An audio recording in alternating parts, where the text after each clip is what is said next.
Welcome to this deep dive. And today, well, we're exploring Ukraine.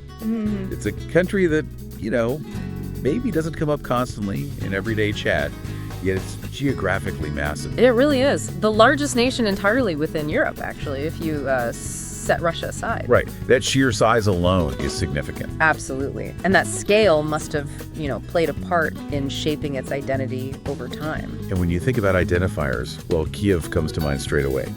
The capital. Such a historic capital, yes. And the language itself, Ukrainian, a very distinct Slavic language. It is. And the flag. That really striking blue over yellow. Beautiful, isn't it? It's more than just colors, though. That blue is meant to be the vast skies and the yellow. The wheat fields, which makes perfect sense given Ukraine's history. Exactly. It really points to those deep agricultural roots. Okay, so let's dig in a bit deeper than these first impressions. Well, speaking of those wheat fields, it's worth remembering Ukraine's role historically as a major breadbasket for Europe. Right. That's not just a nice image. It's fundamental. It's absolutely fundamental, deeply tied into the economy, the history, and that yellow, that gold color, it also brings to mind another image. Sunflowers. Exactly. Those vast fields of sunflowers just stretching out. An incredible sight, I imagine. And shifting gears a bit, thinking culturally, food is often huge, and for Ukraine, that often means borscht. Borscht, absolutely. That vibrant red beetroot soup, it's so much more than just a dish, though. Right, it feels like a cultural cornerstone. It really is. Every family seems to have its own version passed down. It's a real taste of Ukrainian heritage, you could say. That makes sense. Now, something else I read about was the Hutsul people. They live up in the Carpathian Mountains. Sounds quite unique. They are fascinating. The Hutsuls have kept such a strong cultural identity. Their clothing, their crafts, their old customs. It's quite remarkable. So living in the mountains kind of helped preserve that. Precisely. It's allowed them to maintain traditions that give you a real glimpse into the diversity within Ukraine. It's not all one thing. Paints a richer picture, definitely. And thinking geographically again, the Dnipro River seems absolutely central, doesn't it? The Dnipro, yes. It's a lifeline, truly.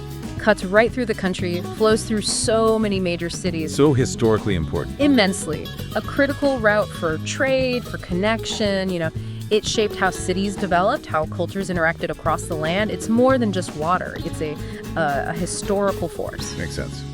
And beyond the land and traditions, Ukraine's also given the world quite a bit in terms of arts and literature. Oh, absolutely. Maybe not always names everyone in the West immediately knows, but there's a really vibrant history there. Artists, writers. Exploring certain themes, perhaps? Often themes of, national identity, history, resilience, significant contributions to the broader European cultural scene. And one tradition that jumped out at me was celebrating Christmas on January 7th. That's right. That follows the Julian calendar used by the Orthodox Christian tradition there.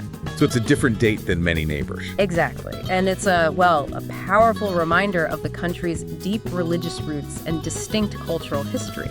Sets it apart. It really underscores that Ukraine isn't just, a place on a map.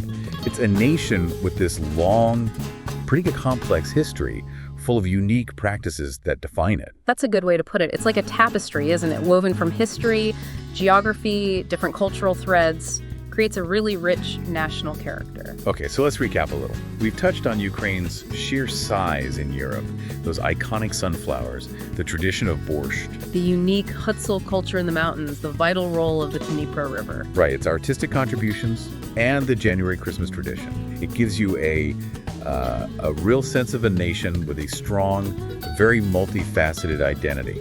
It does, and maybe it leaves you with a thought to ponder. Yeah. You have this large European country, Ukraine, with these incredibly deep historical roots and cultural traditions. How do those continue to sort of resonate and even evolve alongside modern global influences? That's interesting. This is a fascinating dynamic to consider, that interplay between the ancient and the modern.